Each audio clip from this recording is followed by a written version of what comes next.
Hello again, everybody. My name is Dr. Jacob Gran, and in this video, we're going to finish our series on the voice leading of dominant seventh chords by looking at a curious variant of the standard species counterpoint exercises that was invented by Johann Georg Albrechtsberger. The biggest difference between real music and strict counterpoint exercises is the absence of dissonant dominant seventh chords, and Albrechtsberger tried to adjust the rules of strict counterpoint to include the dominant seventh. He published his exercises in a well-known textbook, and he even taught Beethoven using them, so it's not as if these have been some sort of well-kept secret, but for some reason they never really caught on. I think it's because Albrechtsberger didn't explain the rules very clearly, but in this video, I hope to clarify things well enough for you to try out this interesting composition exercise yourselves. Albrechtsberger called these exercises free composition, and by that he meant counterpoint exercises that are still built on a Cantus Firmus, but that had far fewer restrictions compared to strict composition. Gustav Nottebohm summarized Albrechtsberger's rules with these 10 new permissions. In free composition, we may now use leaps of a dissonant melodic interval, chromatic progressions, cross relations, which we discussed in the previous video, freely struck or unprepared seventh chords built on 5, 7, or sharp 4. We will see that Nottebohm was probably a little bit conservative in that list of chords. Diminished triads in any inversion, not just 6-3 position. Dissonances introduced by leap. So not only can we leap by a dissonant interval, but we can also leap onto a dissonance. Preparation of a suspension by an essential dissonance. Suspensions no longer need to be prepared by a consonance in the preceding measure.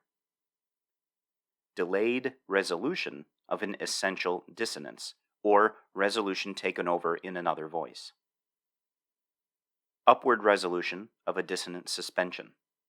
And finally, overriding of the leading tone at the cadence, whatever that means.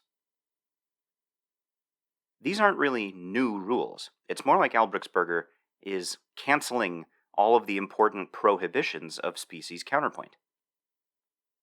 And I think this is the main weakness of Albrechtsberger's explanation. He makes it sound like there are no prohibitions. So it's the Wild West, anything goes. Kind of like playing tennis with no net. Are there any wrong ways to do these exercises? It turns out that there are. Albrechtsberger spent only about a paragraph listing the 10 things that are now permitted in free composition, but then he writes out 46 counterpoint examples over 11 pages to show the student, rather than to tell them, how to compose in free composition. This is the Cantus Firmus that Albrechtsberger used for his free composition exercises. Already we can tell that this is different by how chromatic it is, oozing up and down by semitone.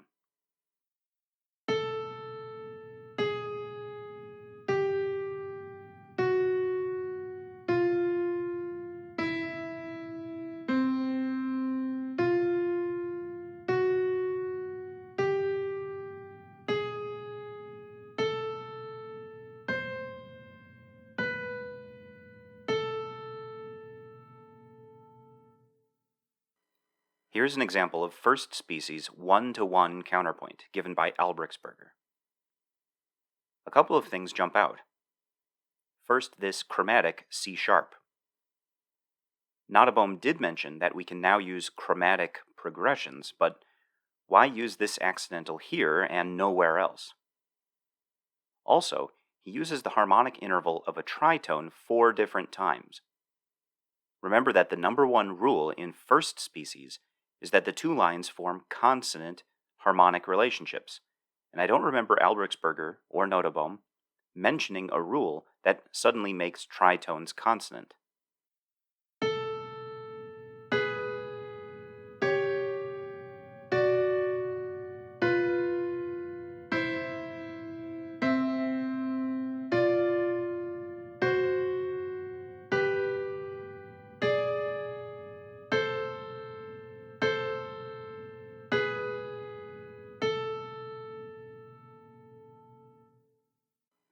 Let's compare this to one of Albrechtsberger's first species examples in 3 voices. Now the Cantus Firmus is in the soprano, and the composer includes figured bass symbols to analyze the chromatic chord progressions. These symbols would look familiar, since the student would have just gone through the section of the textbook on thorough-bass.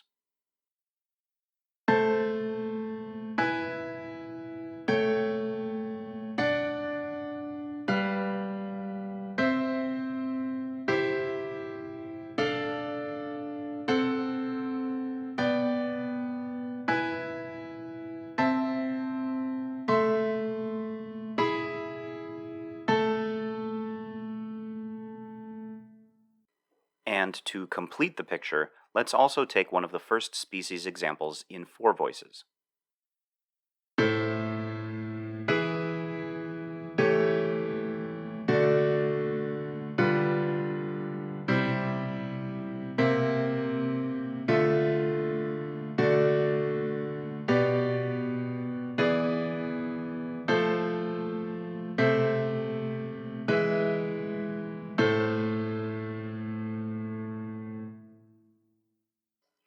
We can understand the weird aspects of the 2-voice exercise by looking at the fuller chordal examples.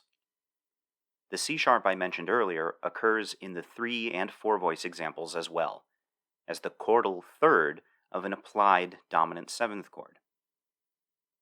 The tritone between G and C-sharp is not just an arbitrary dissonant chromatic interval, it's also the essential dissonance of an implied harmony, in this case an applied dominant 7th.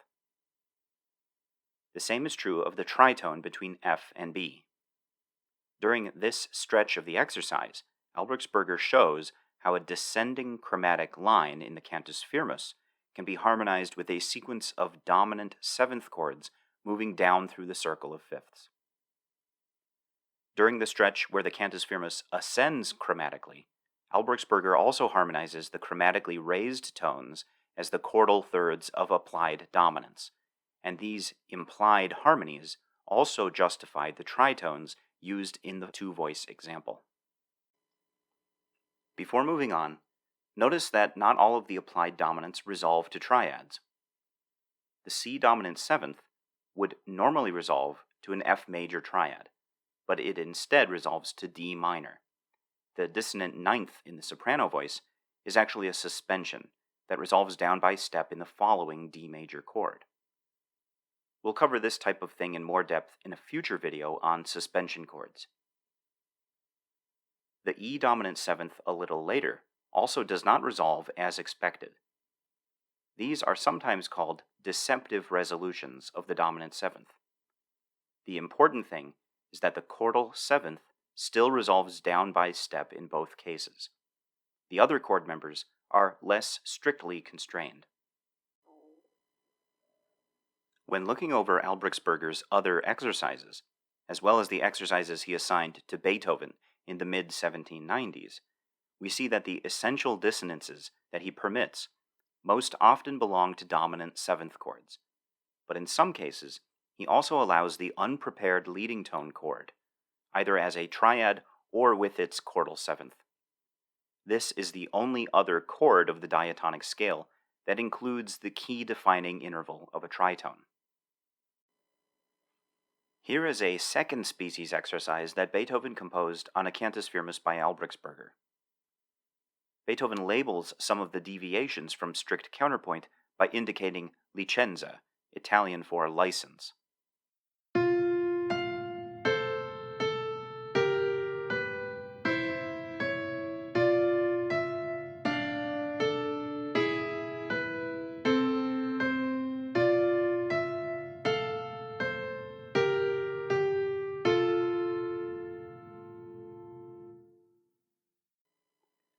Beethoven's first license is the stretch of chromatic passing tones. Just like the chromatic semitones that occurred in the example we just looked at, the raised B natural and C sharp could have been harmonized as applied leading tones in an example with more voices. In a 2-voice texture, we can use chromatic passing tones whether they form consonant or dissonant intervals, as long as they continue by step in the same direction, just like traditional passing tones. Beethoven does not indicate a license at this chromatic G sharp and B natural. Together with the E of the Cantus Firmus, they form an applied dominant triad, borrowed from the closely related key of A minor. This applied dominant resolves to the root and third of an A minor triad on the next downbeat. The final license is used to indicate the non-standard cadence ending on scale degree 3 in the counterpoint voice. All sorts of new melodic cadences are possible in free composition compared to the prototypical clausula vera that we are familiar with from previous videos. In this two-voice example, Beethoven composed a fourth species countermelody beneath Albrechtsberger's Cantus Firmus, and again, he points out several moments where instructive licenses are taken.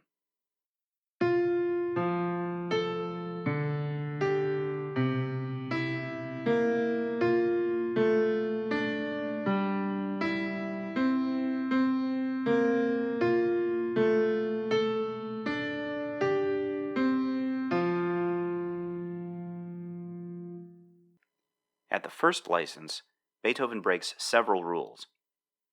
He uses a dissonant leap of a minor seventh from C to B flat. He also leaps to a dissonant harmonic interval, as B flat forms a dissonant tritone with the Cantus Firmus note E. He also uses this B flat as a dissonant preparation for the suspension on the following downbeat. Beethoven again prepares a suspension with a dissonant preparation at the next license, and he finishes the exercise with another non-standard cadence. Just as interesting are the 4/5 suspensions that are prepared by fifths here and here. That would traditionally be considered parallel fifths, since the dissonant fourth created by the suspension dissonance on the downbeat is not considered strong enough in two-voice counterpoint to obscure the consecutive fifths. All of these deviations from strict counterpoint can be understood when we look for the implied harmonies. In the context of a 3 or 4-voice chord progression, consecutive 4/5 suspensions are perfectly fine, and even somewhat common in 18th century music. Beethoven's leap from C to B flat is explainable as an arpeggiation through the root and seventh of a dominant seventh chord. And as Nottebohm mentioned, suspensions may be prepared by the essential dissonances of a dominant seventh chord. As a final example, let's take this 3-voice exercise where Beethoven composed a first species line above the Cantus Firmus and a fourth species line in the bass.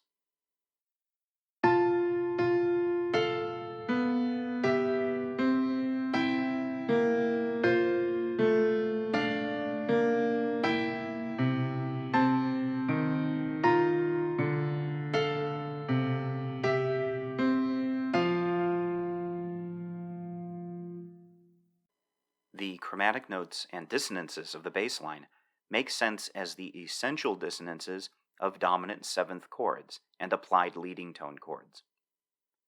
The two instances of 6/4 bass figures are Beethoven's way of drawing attention to the upward resolving suspensions in the bass. Beethoven also gives us a good example of an essential dissonance whose resolution is delayed and taken over in another voice. In this case, the chordal seventh of this C dominant seventh chord does not resolve downward by step to A natural, which would be the normal way to resolve a chordal seventh and a dissonant suspension. But instead, the bass voice arpeggiates through the chord down to C natural, and the A natural occurs on the next downbeat in the soprano voice. What about Beethoven's bass note C here, which he uses to anticipate the penultimate dominant chord? Could we view this dissonant note as a chordal seventh of the D minor triad that occurs on the downbeat of this measure? After all, we are allowed to prepare suspensions by using dissonant chordal sevenths. No, we can only prepare suspensions with consonances or the essential dissonances of the dominant seventh or leading tone chord, this minor quality D minor seventh does not get the same kind of license. Albrechtsberger corrected Beethoven's cadence by rewriting it in this way. This version avoids the incorrectly prepared suspension, and it improves the melodic line of the top voice and the bass line.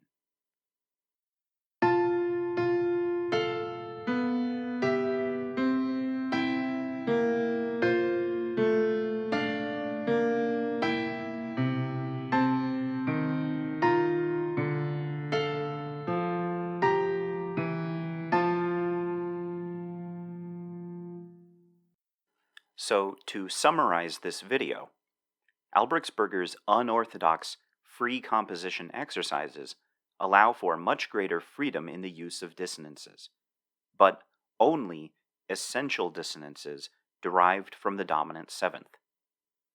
In that way, Albrechtsberger is able to include the dominant seventh in his counterpoint exercises, and for that reason, they come out sounding much more like real 18th century instrumental music rather than the antique vocal style of Palestrina that Fuchs had sought to emulate.